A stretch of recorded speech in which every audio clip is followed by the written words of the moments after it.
So we are going to discuss optics. Optics क्या होता है बेटा?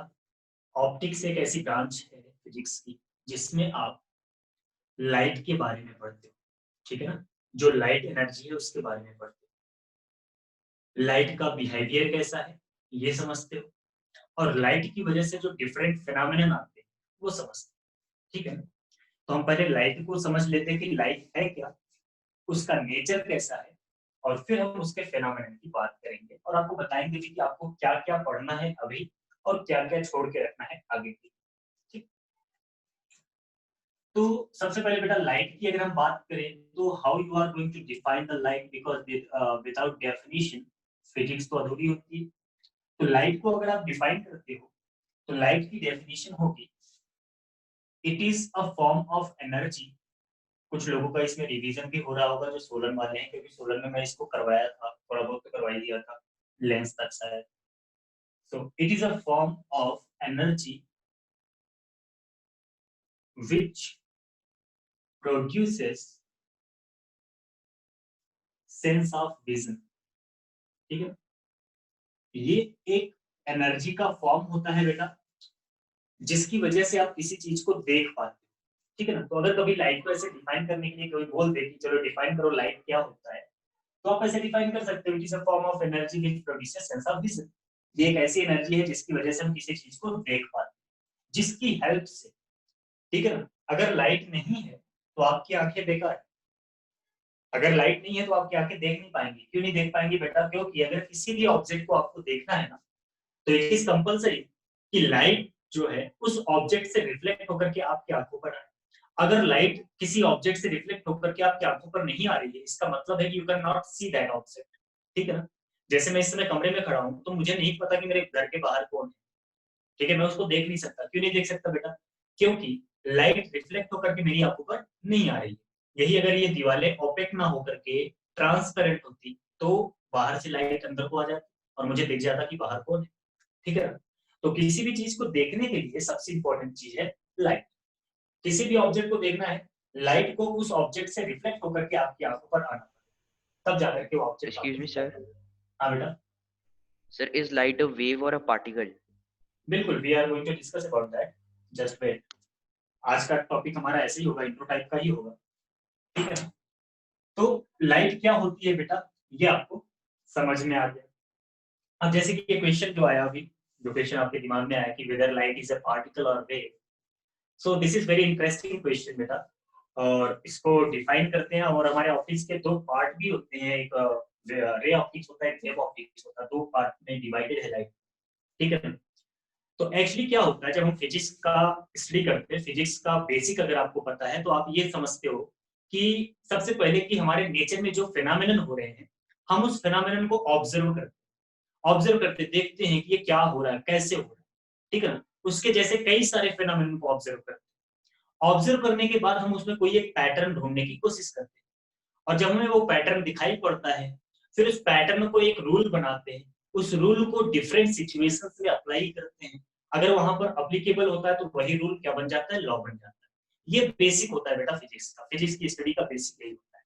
मतलब if you are going to be a scientist then what you will do, आप natural phenomenon को observe करोगे, ऑब्जर्व करने के बाद क्या करोगे बेटा, आप उसको किसी दूसरे फिनोमेनन में अप्लाई करोगे, रूल बनाओगे, फिर अगर वो हर जगह अप्लीकेबल हो रहा है तो उसका लॉ बनाओगे, फिर आपके नाम का लॉ आएगा, जैसे न्यूटन लॉ आया, ठीक है? But it will happen if you are going to be a scientist. अगर आप इंजीनियर बनने वाले हो तब आप वो नहीं करोगे जो भी मैंने बताया, कोई बाहर पहुंचना है, ओके? अगर आप इंजीनियर बनने वाले हो तब आप वो नहीं करोगे। अगर आप इंजीनियर बनने वाले हो तो इंजीनियर्स का काम होता है कि जो हमारे पास फिजिक्स के लॉज हैं उस लॉ को अप्लाई करके कुछ नई चीजें डिस्कवर करना जो उसी लॉ पर बेस्ड है, और साइंटिस्ट का काम होता है लॉ बनाना, ठीक है? तो अभी हमने आपको बताया यहाँ पर क्या, कि भाई अगर आपको फिजिक्स का स्टडी करना है तो आपको कैसे करना है, फेनोमेनन को ऑब्जर्व करना, पैटर्न ढूंढना, रूल बनाना, फिर लॉ बनाना, ठीक है?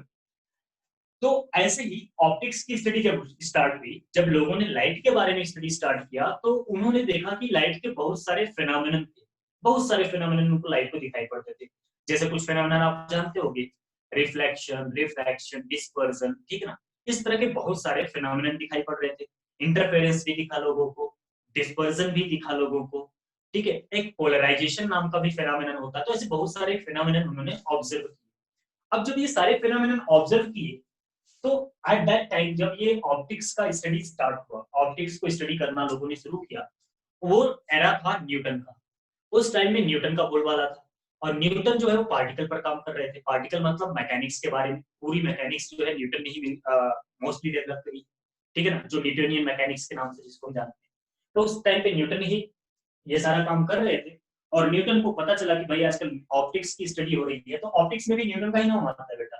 न्यूटन ने ही सबसे पहले अपनी थियरी दिया कि ये जो लाइट के डिफरेंट फिनोमेनन है ये कैसे हो रहे हैं, किस तरह से हो रहे हैं। न्यूटन ने अपना कॉस्कुलर थियरी दिया, उन्होंने बताया, उन्होंने कंसीडर किया कि लाइट क्या है बेटा, पार्टिकल, ठीक है। उन्होंने कंसीडर किया कि लाइट क्या है, छोटे छोटे particles, they are small packets of energy. Even इस ये आइडिया भी उन्होंने प्लांक की थियरी से लगाया। प्लांक की थियरी आई थी कि प्लांक ने बताया था कि जो लाइट होता है बेटा वो एक रे होती है और उस रे के अंदर वो छोटे छोटे एनर्जी के पैकेट्स होते हैं और वो एनर्जी के पैकेट्स को हम बोलते हैं क्वांटा या फोटोन, ठीक है ना। तो प्लांक ने बताया था कि जब लाइट रे ट्रेवल करती है उस लाइट रे के अंदर बहुत सारे छोटे छोटे एनर्जी के पैकेट्स होते हैं जिसको हम क्वांटा या फोटोन बोलते हैं। तो न्यूटन ने अपनी थियरी लिया, वहां से कॉस्कुलर थियरी दिया। उन्होंने कहा कि लाइट को हम पार्टिकल मानते हैं, लाइट छोटे छोटे पार्टिकल्स होते हैं बेटा। बिल्कुल वही बॉल वाला एग्जांपल दिया उन्होंने कि एक बॉल को ले लो, वॉल पर फेंको और रिफ्लेक्ट होकर के वापस आपके हाथ पे आता है। तो इसी तरह से क्या होता है, लाइट भी रिफ्लेक्ट करती है, जाती है किसी सरफेस से, स्ट्राइक करती है और स्ट्राइक करके बाउंस बैक होकर के उसी मीडियम में वापस आ जाता है, उसको बोलते हैं रिफ्लेक्शन। तो न्यूटन ने अपनी थियरी दिया, कॉस्कुलर थियरी दिया और उसके बेसिस पर उन्होंने फिनोमेनन को एक्सप्लेन करना स्टार्ट किया। उन्होंने रिफ्लेक्शन भी एक्सप्लेन कर दिया, रिफ्रैक्शन भी, डिस्पर्जन भी, मतलब उस टाइम पर जो छोटे मोटे फिनोमेनन जो उस टाइम तक डिस्कवर हो गए थे उन्होंने सब कुछ एक्सप्लेन कर दिया पार्टिकल को कंसीडर करते हुए, लाइट को एज अ पार्टिकल कंसीडर करते हुए, ठीक है। अब उसी टाइम में न्यूटन के ही आसपास हाइजन नाम के एक और फिजिसिस्ट थे, उन्होंने भी स्टडी स्टार्ट करी। उनका इंटरेस्ट था बेटा वेव में, तो उन्होंने कहा यार लाइट को हम वेव मानते हैं। उन्होंने लाइट को वेव कंसीडर किया और वेव कंसीडर करके पूरा फिनोमेनन उन्होंने फिर से एक्सप्लेन किया, सब कुछ, interference, sorry reflection, refraction, dispersion, interference, सब कुछ एक्सप्लेन करना शुरू किया। तो एक न्यूटन की थियरी आ गई और एक हाइजन की थियरी आ गई। न्यूटन ने कहा लाइट पार्टिकल है, हाइजन ने कहा लाइट वेव है, ठीक है। एट दैट टाइम हाइजन के बारे में किसी ने सुना होना नहीं, हाइजन जब मर गए तब उसके बाद उनकी थियरी को एक्सेप्ट किया गया था, ठीक है।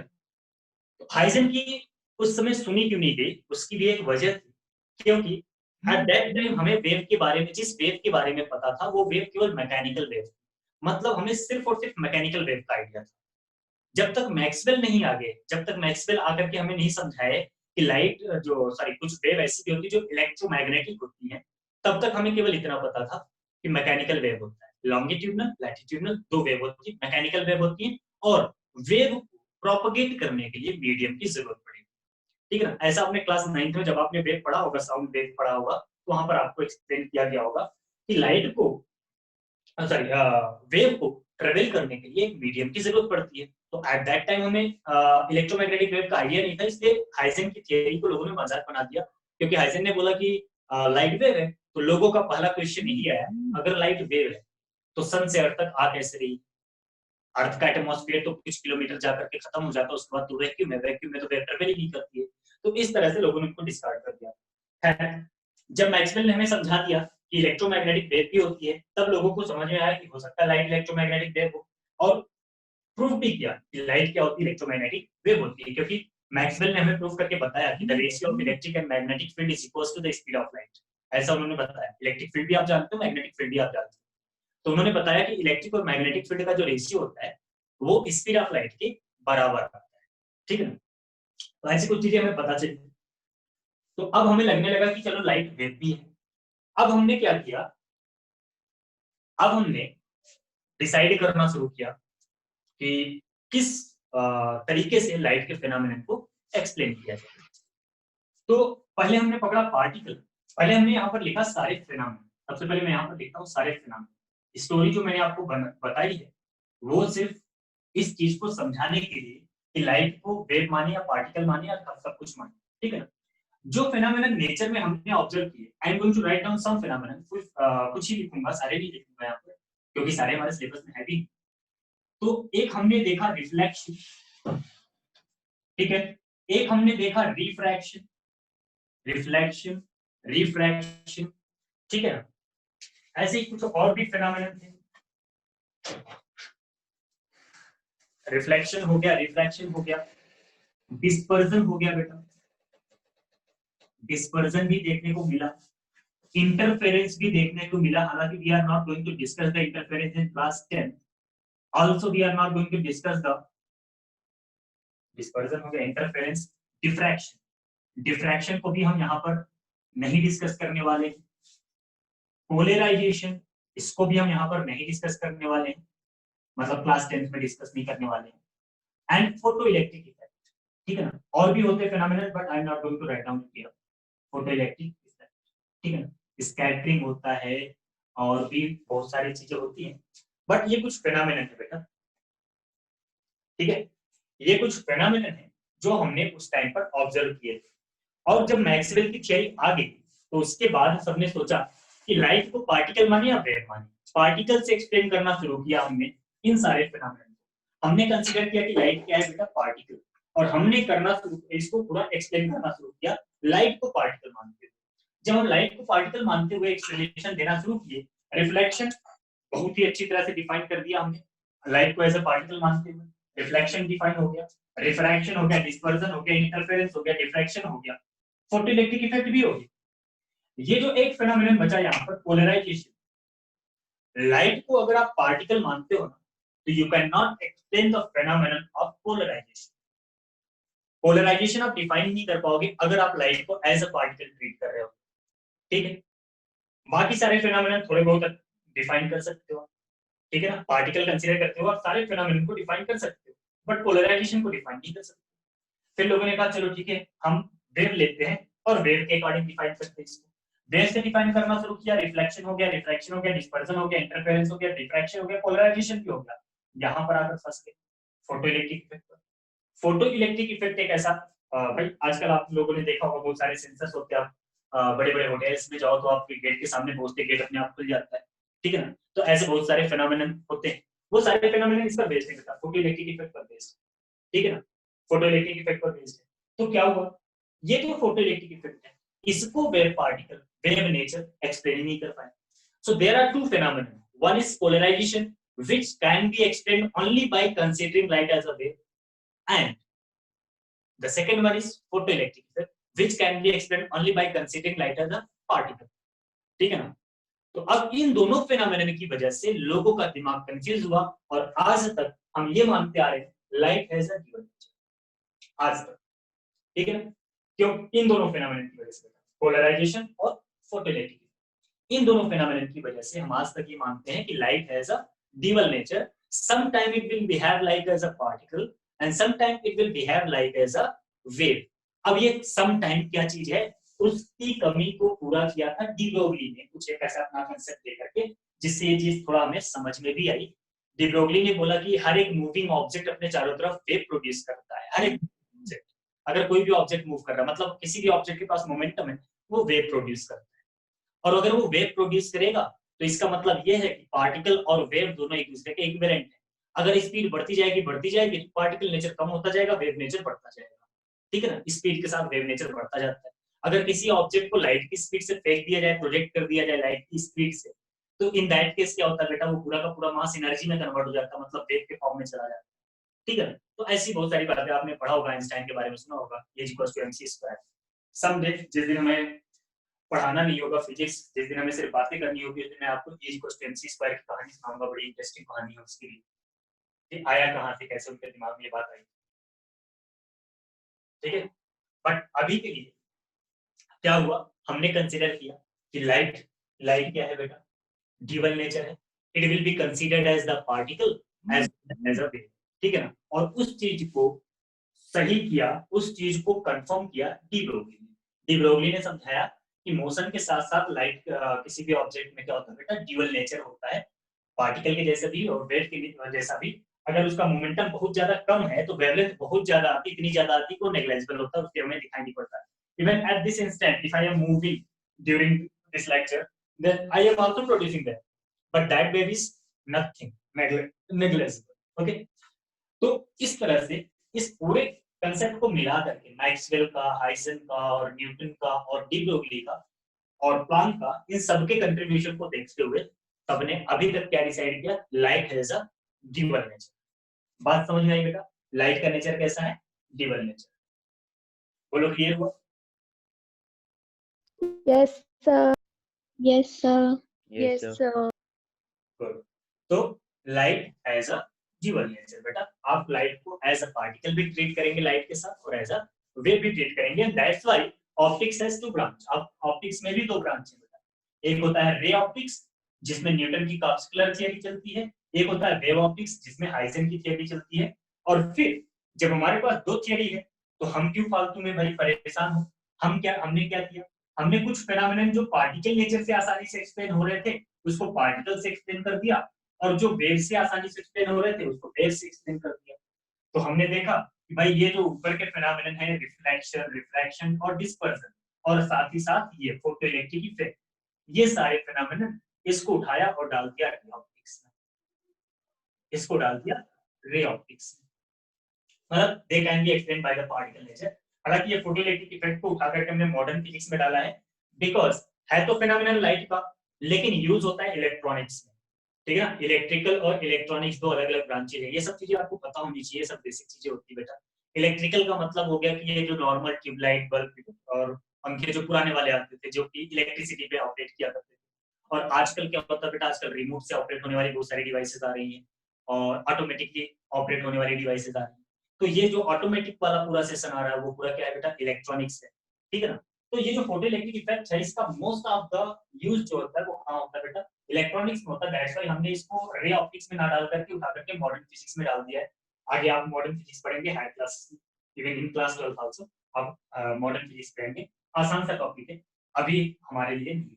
ठीक है ना। और बाकी ये जो तीनों फिनोमेनन थे तो बेटा इंटरफेरेंस, डिफ्रैक्शन और पोलराइजेशन, ये तीनों फिनोमेनन को हमने क्या किया बेटा, वेव ऑप्टिक्स में डाला, क्योंकि ये जो है वेव कंसीडर करके आसानी से एक्सप्लेन होती है।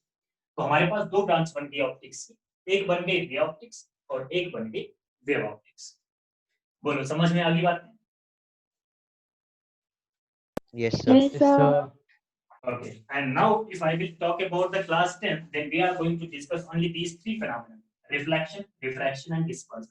हाँ, स्कैटरिंग भी मैं बताऊंगा आपको, स्कैटरिंग ऑफ लाइट क्या होता है। ठीक है, तो ये इतनी चीजें हमारे 10th में है, बाकी ये सब आपको 12th में मिलेंगी, 11th में नहीं, 12th में। ठीक है, चलिए, तो ये तो थी भाई पूरी कहानी इसकी, ऑप्टिक्स वाले चैप्टर की पूरी कहानी। ठीक, एक है क्या, ठीक है, आप लाइट को वेव कंसीडर करेंगे। So reflection of light, what is reflection of light? तो आप में से बहुत सारे, मतलब सबको ही पता होगा what is the reflection of light, है ना, क्योंकि 7th 8th में भी शायद पढ़ाया जाता था वो के। तो रिफ्लेक्शन का डेफिनेशन हो गया बेटा, the phenomenon of bouncing back of light, bouncing back of light into the same medium।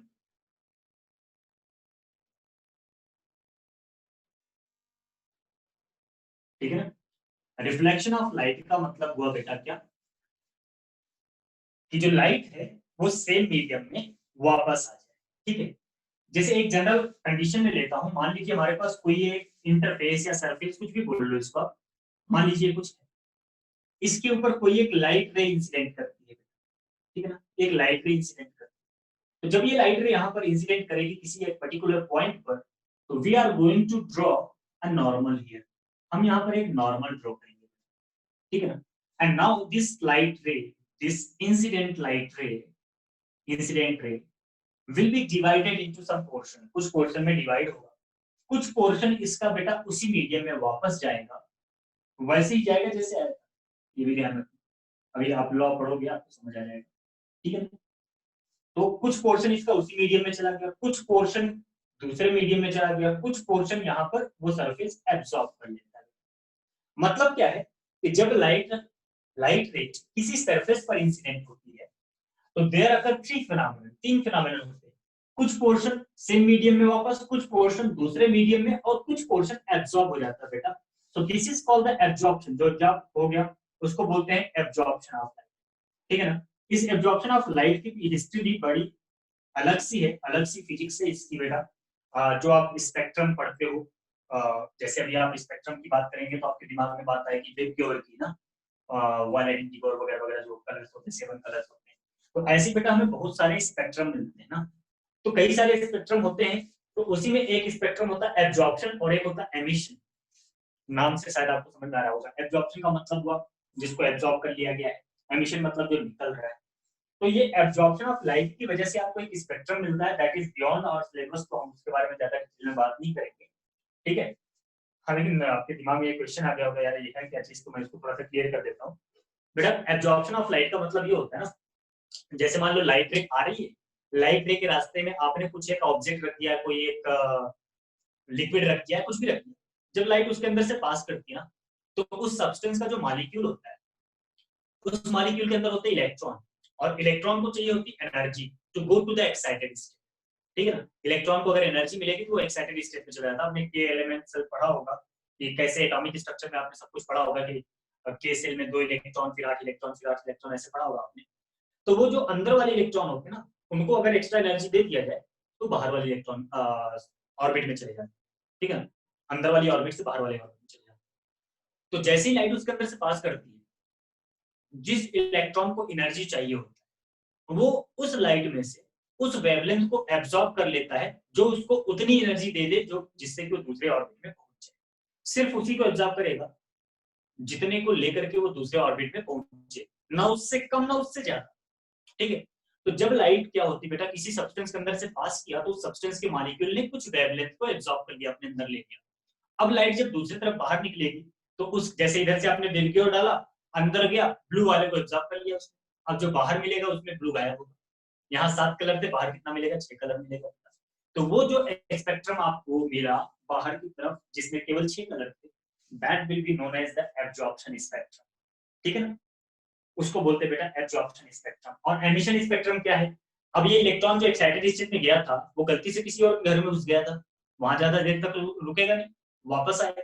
जब वो इलेक्ट्रॉन दूसरे के घर से वापस अपने घर में आता है तो जितनी एक्स्ट्रा एनर्जी उसने लिया था ना, एब्जॉर्ब किया था, उसको वो रिलीज करता है। तो अब वो जो ब्लू कलर वहां से गायब हो गया था वो किसी और डायरेक्शन में जाकर निकलेगा, तो वो जिधर पे निकलेगा ब्लू कलर, वो वाला जो स्पेक्ट्रम आपको मिलेगा वो एमिशन स्पेक्ट्रम होगा। तो इस तरह से काफी इंटरेस्टिंग बातें होती है, न्यूक्लियर फिजिक्स की बातें हैं सर। आगे आप धीरे धीरे पढ़ोगे, फिजिक्स काफी इंटरेस्टिंग है, आगे आप पढ़ोगे। हाँ, लेकिन उसके लिए थोड़ी बहुत मैथमेटिक्स आपको अच्छी करनी पड़ेगी। चलिए, तो ये तो हो गया बेटा कि जब लाइट इंसिडेंट हुआ किसी सरफेस पर तो क्या हुआ, एब्जॉर्प्शन हो गया लाइट, ठीक है ना। जो पोर्शन वापस उसी मीडियम में चला गया उसको नाम दिया गया रिफ्लेक्शन, वो लाइट हो गई बेटा रिफ्लेक्ट। और जो दूसरे मीडियम में गया उसको नाम दिया गया रिफ्लेक्शन, ठीक है। तो ये कुछ फिनोमेना जो कि साइमल्टेनियसली एक साथ होते हैं जब लाइट किसी सरफेस पर इंसिडेंट होती है, ठीक है ना। आपको कभी भी आप मिरर के सामने खड़े होते हो ना, आपको अपना चेहरा दिखाई पड़ता है, कभी भी उस चेहरे की ब्राइटनेस जो है 100% लाइट की वजह से नहीं दिखाई पड़ेगी बेटा, क्योंकि वो मिरर पहले ही कुछ लाइट को एब्जॉर्ब कर लेता है, कुछ लाइट को अपने पीछे भेज देता है, रिफ्लेक्ट कर जाता है, बची हुई लाइट ही आपके पास वापस रिफ्लेक्ट होकर के आपकी आंखों पर आती है। तो कंप्लीटली ब्राइट आपको आपकी इमेज नहीं दिखाई पड़ती है कभी भी, कंप्लीटली ब्राइट आपको दिखेगी नहीं, बिकॉज 100% रिफ्लेक्शन किसी मिरर से नहीं, ठीक है ना। तो अभी आपको ये समझ में आया कि जब लाइट इंसिडेंट होगी किसी एक सरफेस पर तो there will be 3 phenomena, absorption, reflection and refraction, ठीक है बेटा, एब्जॉर्प्शन, रिफ्लेक्शन एंड रिफ्रैक्शन। और इन तीनों फिनोमेना में अभी जो हमारा टॉपिक है वो है रिफ्लेक्शन, ठीक है। So you can define the reflection like the phenomenon of light due to which light get bounce back into the same medium, उसी फिनोमेनन की वजह से वो क्या होता है, सेम मीडियम में वापस चला जाता है, that is called the reflection. Refraction क्या हुआ बेटा, the phenomenon of light when it passes from one medium to another medium, जब लाइट एक मीडियम से दूसरे मीडियम में चला जाता है, जब लाइट एक मीडियम से दूसरे मीडियम में चला जाता है तो उस फेनोमेनन को बोलते हैं रिफ्रैक्शन, ठीक है। तो we will discuss it later, इसको बाद में डिस्कस करेंगे रिफ्रैक्शन, पहले हम रिफ्लेक्शन की बात। सो व्हाट इज रिफ्लेक्शन, आपको ये समझ में आ गया, और क्या होता होगा लाइट जब किसी सरफेस पर इंसिडेंट होती है, तो ये भी आपको समझ में आ गया, ठीक है ना। और ये डिपेंड करता है बेटा सरफेस की प्रॉपर्टी पे भी डिपेंड करता है। हमारे पास 3 तरह के सरफेस होते हैं अगर हम ऑप्टिक्स की नजरों से देखें तो, मतलब इन ऑप्टिक्स हमारे पास 3 तरह के सरफेस मिलते हैं, ट्रांसपेरेंट, ट्रांसल्यूशन एंड ओपेक। ट्रांसपेरेंट जिसमें से लाइट कंप्लीटली मतलब most of the part of light क्या होता है बेटा, रिफ्लेक्ट हो जाता है, दूसरे मीडियम में चला जाता है, ठीक है ना, पास कर जाता है। ट्रांसल्यूशन थोड़ा सा पास कर जाएगा, थोड़ा सा रुक जाएगा। ओपेक क्या करता है बेटा, या तो रिफ्लेक्ट करेगा या तो पूरी तरह से एब्जॉर्ब कर लेगा, पास नहीं करने देगा, ठीक है ना। तो 3 तरह के सरफेसेस होते हैं ऑप्टिक्स में। ये सब बेसिक बातें हैं, या आपको एनसीईआरटी में डेफिनेशन इसकी मिल जाएगी। है रिफ्लेक्शन का फेनोमेनन क्या Excuse me, होता है? sir. हाँ बेटा बोलो। सर जो रिफ्लेक्शन है वो शाइनिंग उस पे क्यों होती है, पॉलिश्ड एंड शाइनिंग सरफेस पे ही? बेटा किसी रिफ्लेक्शन का मतलब, हाँ रिफ्लेक्शन का मतलब क्या हुआ बेटा? रिफ्लेक्शन का मतलब हुआ कि वो लाइट जो है वो बाउंस हो रही है बाउंस हो रही है, राइट? सेम अब मीडियम अगर में। लाइट बाउंस हो रही है बेटा, तो वहां पर किसका कंसेप्ट लगेगा? न्यूटन का कंसेप्ट लगेगा, न्यूटन लॉ ऑफ मोशन के कंसेप्ट लगेंगे। तो अगर सरफेस जितना ज्यादा स्मूथ सरफेस होगा, जितना ज्यादा स्मूथ सरफेस होगा बेटा, उतना ही लॉस कम होगा। अगर सरफेस रफ होगा तो क्या होगा? सरफेस रफ होगा तो मतलब अगर हम न्यूटन के पॉइंट ऑफ व्यू से देखें, जस्ट एक एग्जांपल ले रहा हूँ, ये that is this is not correct explanation for this, आपको बस समझाने के लिए वो एग्जांपल ले रहा हूँ। अगर रफ सरफेस होगा बेटा, उसके ऊपर आप किसी भी ऑब्जेक्ट को प्रोजेक्ट करोगे ना, एक रफ सरफेस ले लिया, उसके ऊपर आपने किसी ऑब्जेक्ट को कोलाइड कराया, तो most of the part of energy will be wasted in other form of sound और लाइट और समथिंग एल्स, ठीक है ना? तो मोस्ट ऑफ द एनर्जी क्या होता है बेटा? वेस्ट होता है। लेकिन अगर कोई सरफेस बिल्कुल स्मूथ हो, जैसे आप बिल्कुल एक बढ़िया एग्जांपल ले सकते हो, आपके घर में टाइल्स होता है ना? टाइल्स के ऊपर आप क्या करो, टेबल, वो जो छोटे छोटे कंचे आते हैं, कंचे कांच की गोलियां, उसको अपने टाइल्स पर ड्रॉप करो, वो ज्यादा ऊपर तक बाउंस बैक करेगा, सामने दीवार पर मान कम दूर तक वो बाउंस बैक करता है। रीजन क्या होता है बेटा? सरफेस जितना स्मूथ होता है, जितना स्मूथ होता है, उस पार्टिकल की एनर्जी उतनी कम वेस्ट होती है, इसलिए वापस आते हो तो इसके पास मैक्सिमम एनर्जी, ठीक है ना? तो जितना स्मूथ सरफेस आप लोगे, उतनी ही ज्यादा लाइट क्या होगी बेटा? बाउंस बैक होकर के, ठीक है ना? वेस्टेज कम हो। आई बात समझ में? Yes sir. क्लियर है? फोन आ रहा है, क्लियर है बेटा? समझ आया? Yes sir. ठीक है। तो इसीलिए बोला जाता है कि जब आप रिफ्लेक्शन की बात करो, जब आप मिरर की बात करते हो, तो मिरर के सरफेस को शाइनिंग बनाया जाता है, शाइनी सरफेस बनाया जाता है उसको स्मूथ करने के लिए, जिससे मोस्ट ऑफ द लाइट क्या हो बेटा? रिफ्लेक्ट हो जाए, ठीक है ना? फिर सर भी ऐसा अभी क्या कोई मिरर नहीं है जिससे 100% of the light bounce mirror करे? ऐसा कोई नहीं है। मिरर ऐसा आज दुनिया में बना ही नहीं है। हाँ, एक आध दो मूवी में होगा, कोई थी एक मूवी पता नहीं, स्नो व्हाइट वाली मूवी थी, उसमें तो अलग अलग जादुई मिरर थे, वो कहानी अलग है। लेकिन इन रियल क्या होता है बेटा? ऐसा नहीं होता। ऐसा कोई कोई भी भी ऑब्जेक्ट सरफेस, नहीं है? हाँ बेटा, ऐसा कोई भी ऑब्जेक्ट नहीं है? ऐसा कोई भी ऑब्जेक्ट नहीं है जिससे लाइट स्ट्राइक करे और 100% बाउंस बैक कर जाए। क्यों? क्योंकि 100% स्मूथ सरफेस पॉसिबल ही नहीं है। 100% स्मूथ सरफेस पॉसिबल है क्या? No sir. नहीं है। आप कितनी भी पॉलिशिंग करा लो अपने घर में, कितनी भी चमकने वाली टाइल्स लगवा लो बेटा, उसके ऊपर पेबल को छोड़ोगे, पेबल चलते चलते रुकेगा ही। क्यों? क्योंकि वो सरफेस परफेक्टली स्मूथ नहीं है। तो परफेक्टली स्मूथ सरफेस मिलना ही मुश्किल है, तो कहां से हो पाएगा? ठीक है ना? हाँ, लेकिन 100% रिफ्लेक्शन होता है। कब होगा, कैसे होगा, आगे इसी चैप्टर में मैं जरूर आपको एक्सप्लेन करूंगा। That is known as the total internal reflection, ठीक है ना? बट वो सरफेस पे डिपेंड नहीं करता बेटा, वो किसी और चीज पर डिपेंड करता है, उसका कंसेप्ट अलग है। We will talk about that, but that is not mirror, ये ध्यान रखना। वो मिरर नहीं ऐसा कि उस फेनोमेनन को लगा करके आप एक शीशा लगा दो जिससे कि आपको बिल्कुल परफेक्ट ब्राइट इमेज दिखाई दे, ऐसा नहीं हो सकता, ठीक है? Clear? Even you can not see any object perfectly bright with your eyes. अपनी आंखों से भी आप परफेक्टली ब्राइट इमेज नहीं देख सकते किसी का, यस सर। क्योंकि वो तो लाइट आएगी रोशन उस कोन पे सरफेस डिपेंड पर, करता है ना सर? ऑब्जेक्ट पर, है ना? तो वो ऑब्जेक्ट कुछ लाइट को हमेशा एब्जॉर्ब करेगा, 100% लाइट को रिफ्लेक्ट नहीं करेगा, ठीक है ना? तो कंप्लीटली ब्राइट को आप 100% ब्राइट किसी ऑब्जेक्ट को देख ही नहीं सकते अपनी आंखों से, ठीक है? Because nothing is perfectly smooth, कुछ भी परफेक्टली स्मूथ नहीं होता है, ठीक है? यस लेकिन सर। टोटल इंटरनल रिफ्लेक्शन की बातें जरूर होंगी, टोटल इंटरनल रिफ्लेक्शन की बातें हम करेंगे, and that will be used for something other things like optical fibre, जैसे आजकल फाइबर कनेक्शन आता है ना इंटरनेट कनेक्टिविटी, है ना? तो उसमें यस हम सर। टोटल इंटरनल रिफ्लेक्शन का यूज करते हैं, क्योंकि वहां पर 100% जो होता है रिफ्लेक्शन होता है। तो हम क्या करते हैं कि जैसे मैं बोल रहा हूँ ना, कुछ बोल रहा हूँ, या मेरी वीडियो रिकॉर्ड हो रही है, मैंने अपनी ऑडियो वीडियो को क्या किया, कन्वर्ट कर दिया। हमारे पास एक डिवाइस होती है जिसको बोलते हैं ट्रांसड्यूसर। तो उस ट्रांसड्यूसर की हेल्प से हमने अपनी ऑडियो वीडियो को किसमें कन्वर्ट कर दिया बेटा? लाइट के फॉर्म, लाइट एनर्जी के फॉर्म में। ट्रांसड्यूसर एक ऐसी डिवाइस होती है जो वन फॉर्म ऑफ एनर्जी को अदर फॉर्म ऑफ एनर्जी में कन्वर्ट करता है, ठीक है ना? For example like eight this instant मैंने माइक लगा रखा है, इस माइक, ये माइक क्या है बेटा? ट्रांसड्यूसर। मैं बोल रहा हूँ, मैंने बोला कुछ, इसने उसको रिकॉर्ड किया, रिकॉर्ड करके उसने इसको इलेक्ट्रिकल फॉर्म में कन्वर्ट किया। जब इसने इसको इलेक्ट्रिकल फॉर्म में कन्वर्ट किया तब जाकर के इस वायर में वो साउंड पास करेगा। इस वायर में साउंड नहीं पास कर रहा है, इस वायर के अंदर करंट पास कर रहा है।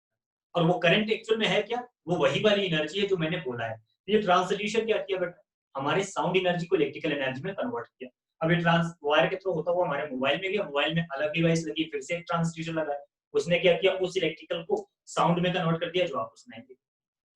ठीक है ना। तो इस तरह से हमारे पास कई सारी डिवाइसेस होती हैं, बहुत सारी चीजें होती है, धीरे धीरे आप इसके बारे में जानोगे। ठीक है, तो आई होप आपको ये बातें समझ आ गई। ऐसे ऑप्टिकल फाइबर भी था जो इसके बारे में बता रहे थे बेटा कि ऑप्टिकल फाइबर में क्या होता है, उसके पहले एक ट्रांसड्यूसर लगाएंगे और वो क्या करेगा, सारी एनर्जी को लाइट एनर्जी में कन्वर्ट करेगा, फिर वो ऑप्टिकल फाइबर के अंदर जाएगा। ऑप्टिकल फाइबर में टोटल इंटरनल रिफ्लेक्शन होता है बेटा, है ना, ये टॉपिक आएगा हमारा, डिटेल में आएगा। तो वहां पर क्या होगा, 100% लाइट क्या होगी, रिफ्लेक्ट होकर के आगे बढ़ती है, कोई वेस्टेज नहीं होता है। तो ऐसी सिचुएशन में, ऑप्टिकल फाइबर की सिचुएशन में आपके पास डेटा स्पीड अच्छी आती है ना, वीडियोस ऑडियोस क्वालिटीज बढ़िया होती है। नहीं पहले क्या होता था बेटा, वो बड़े बड़े छतरी वाले एंटीना आते थे, उससे हम लोग ट्रांसमिशन किया करते थे। तो उससे जब एनर्जी को हम एटमॉस्फेयर में वेव के फॉर्म में छोड़ते थे, तो वेव तो वेव होती है ना भाई, वो पार्टिकल से कोलाइड करेगा, उसकी एनर्जी कहीं और ट्रांसफर होगी, 100% एनर्जी ट्रांसफर नहीं होती थी। तो अमेरिका में कोई चैनल अगर एचडी है और उसको आपने अपने यहाँ देखना है, तो एचडी में नहीं आएगा, वो किसी और क्वालिटी में आएगा, क्लियर नहीं आएगा, वो पहले वाला कम्युनिकेशन था। बट अगर हम ऑप्टिकल फाइबर से कनेक्टिविटी दे दें यहाँ तक, तो बिल्कुल एग्जैक्टली जैसा वहां है वैसा यहाँ दिखाई भी पड़ेगा, बिकॉज टीआईआर पर बेस्ड होता है। ठीक है ना। तो इस तरह के हैं कुछ फिनोमेना।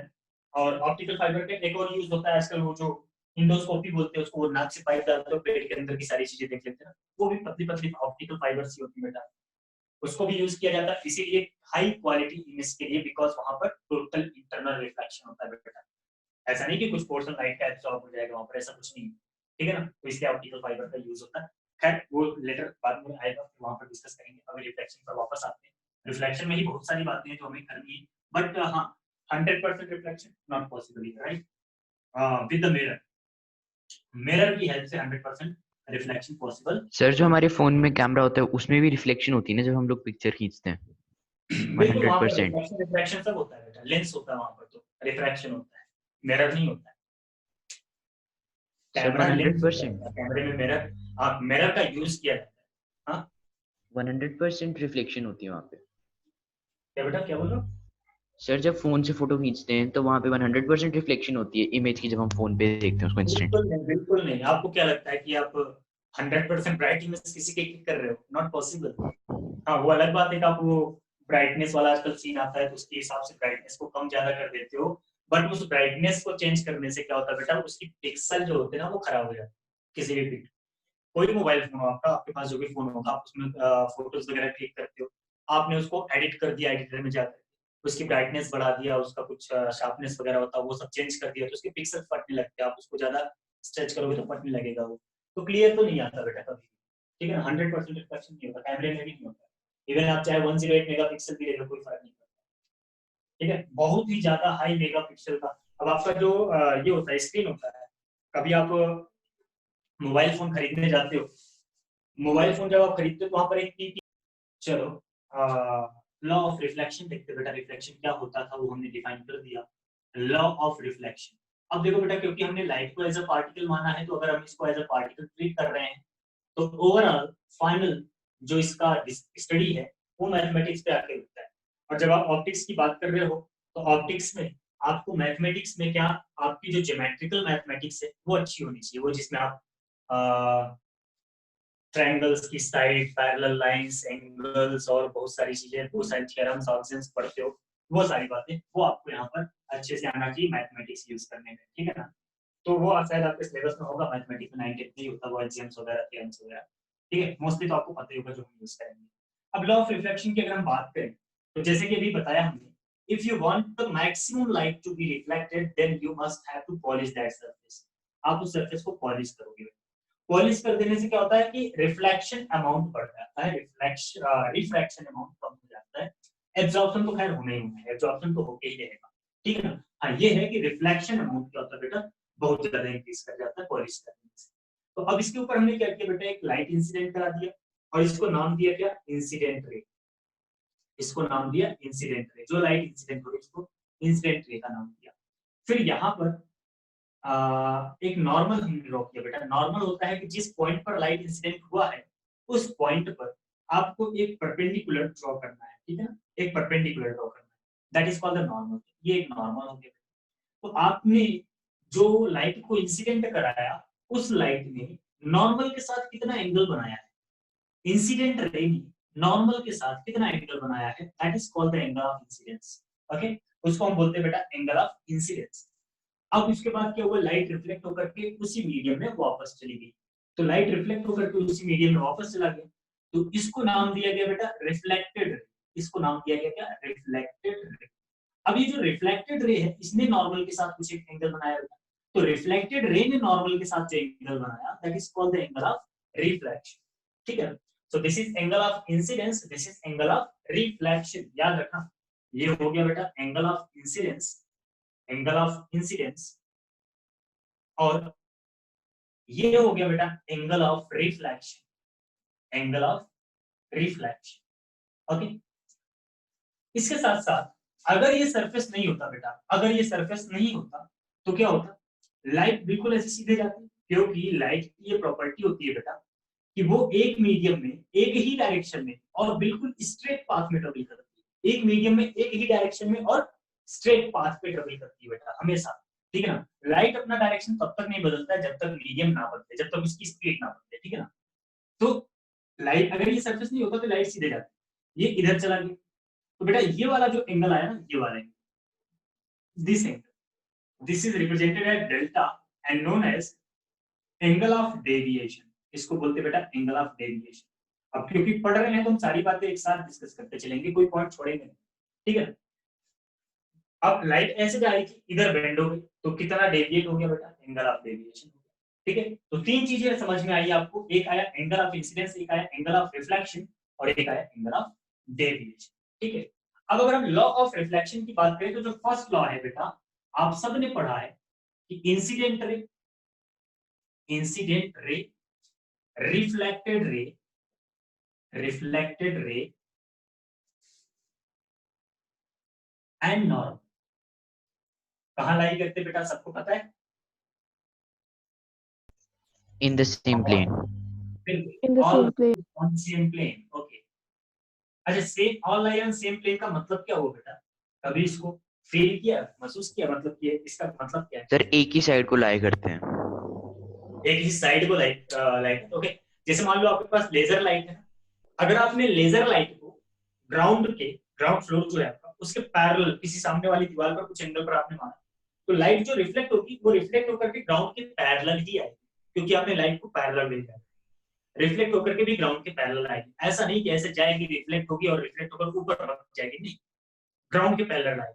या फिर आपने इसको ऐसे इस तरह से डाल दिया, इस क्यों डाला, अब वो रिफ्लेक्ट होकर के बेटा नीचे जाएगी, तो ये जो बगल वाला प्लेन है ना उसी प्लेन में रहेगी, उसी प्लेन के पैरेलल रहेगी, ठीक है ना। तो लाइट जो होती है जब भी रिफ्लेक्ट करेगी, किसी भी प्लेन में लाइट जब भी रिफ्लेक्ट करेगी बेटा, इंसिडेंट रे, नॉर्मल और रिफ्लेक्टेड रे, ये तीनों क्या होते हैं बेटा, एक ही प्लेन में लाइट करते हैं, ठीक है ना। मतलब either they will be in X Y plane और वाई जेड प्लेन और जेड एक्स प्लेन, एक ही प्लेन में लाइट करेंगे।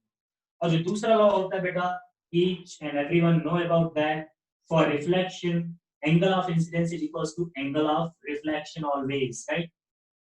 बोलो बेटा, सही बोला मैंने। Yes sir. Yes, sir. तो जब कभी भी रिफ्लेक्शन Yes. होगा, angle of incidence will always be equal to the angle of reflection, ठीक है ना। ऐसा क्यों होता है, ऐसा क्यों होता है, ऐसा इसलिए होता है बेटा बिकॉज जब लाइट रिफ्लेक्ट होकर के उसी मीडियम में वापस आ रही है, तो लाइट जो होता है एक मीडियम में एक ही स्पीड से ट्रेवल करता है। अगर वैक्यूम है तो वैक्यूम में लाइट की स्पीड 3 × 10⁸ मीटर पर सेकंड ही होगी। एक्चुअली स्पीड पता है Yes लाइट sir. की 3 actual into Yes, 10 raised sir. to the power meter per second. बिल्कुल यार, 3 × 10⁸ मीटर पर सेकंड, ये तो एक estimated value, exact value of light, speed of light 3.9, ये देखो 299792458 मीटर पर second, this is the actual speed of light.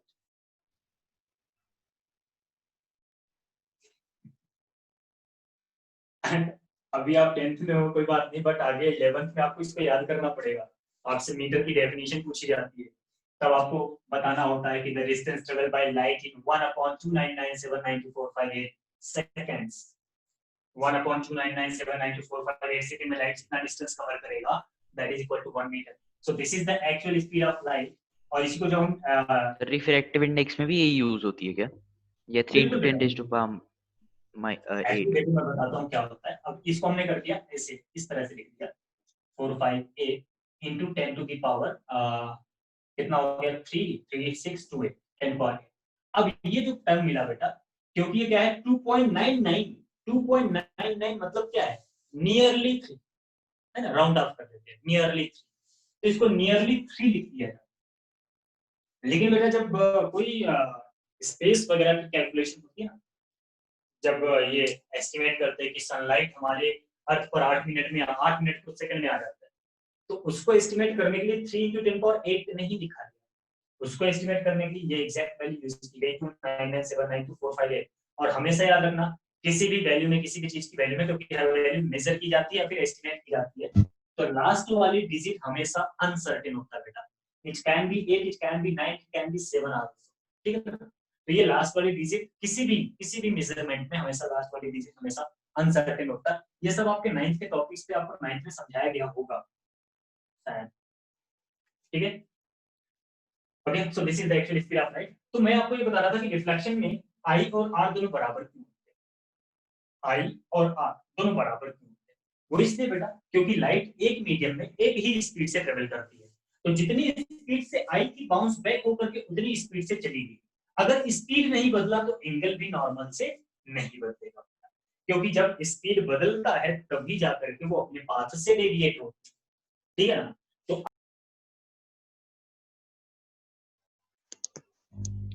Sir आप म्यूट हो गए।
बेटा आवाज आ रही क्या?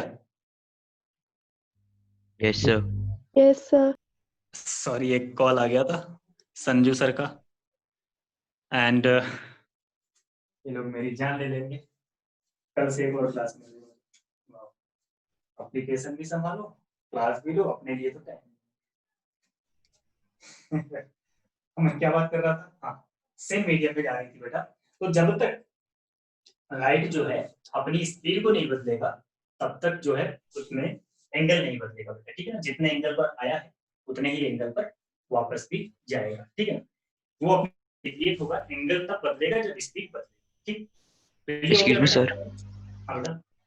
सर जैसे लाइट किसी मीडियम से आ रही है, एक ही हाँ मीडियम में, हाँ बीच में अगर एकदम से ऑब्स्ट्रक्शन आ जाए तो उसमें या तो लाइट ऑब्जर्व होकर रिफ्लेक्ट करती है, हाँ बेटा थोड़ी बिल्कुल। ऑब्जर्व वो होती है और ऑब्स्ट्रक्शन अगर मैक्सिमम सडनली रिफ्लेक्ट आ करती है। जाता है तो लाइट अपने पाथ से डेविएट तो खैर नहीं होती है, जीरो ही रहती। मतलब जैसे मान लो अभी वो मेरा बायां हाथ था ऐसे सीधा सीधा, रिफ्लेक्ट होने के बाद उस ऑब्स्ट्रक्शन से पास होने के बाद दायां हाथ बन गया। पैरेलली रहेंगे दोनों, लेकिन क्या होगा पहले ये इधर था थोड़ा सा इधर शिफ्ट हो गया, लैटरल शिफ्ट हो जाता है।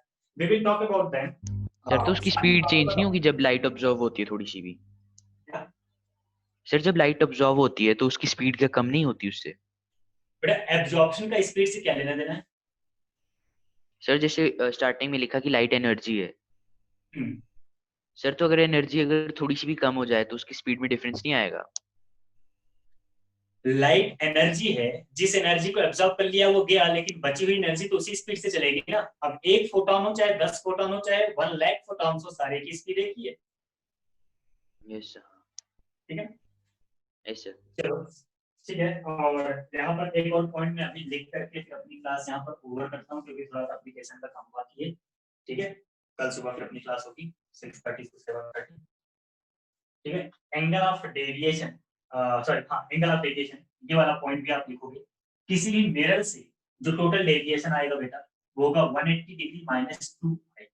अब -2i मैंने क्यों लिखा, देखो ये वाली लाइन, देखो ये वाली लाइन, ये पूरा एंगल कितना बेटा 180 है ना, पूरा एंगल 180 है। अब i और r बराबर है तो इसको लिख दिया 2i, तो 180 में से 2i माइनस कर दो, वही क्या हुआ बेटा डेविएशन। तो लाइट अपने पास से कितना डेविएट होती है बेटा 180 -2i आफ्टर ईच रिफ्लेक्शन। अगर इसके आगे मैं यहाँ पर फिर से एक मिरर लगा दूं, ये फिर से रिफ्लेक्ट हो जाए तो फिर से 180 -2i और हो जाएगा, ठीक है ना। ये वाला आई यूज हो जाएगा यहाँ वाला। खैर we will do some questions on this in the next class. ये इतने पॉइंट्स और आज की कहानी आपको काफी इंटरेस्टिंग लगी होगी, क्योंकि आज ज्यादा आपका दिमाग यूज नहीं हुआ है, दिमाग लगाना नहीं पड़ा है, बस सुनना था आपको कहानी जैसे, है ना। ठीक है बेटा, तो we will continue this in the next class.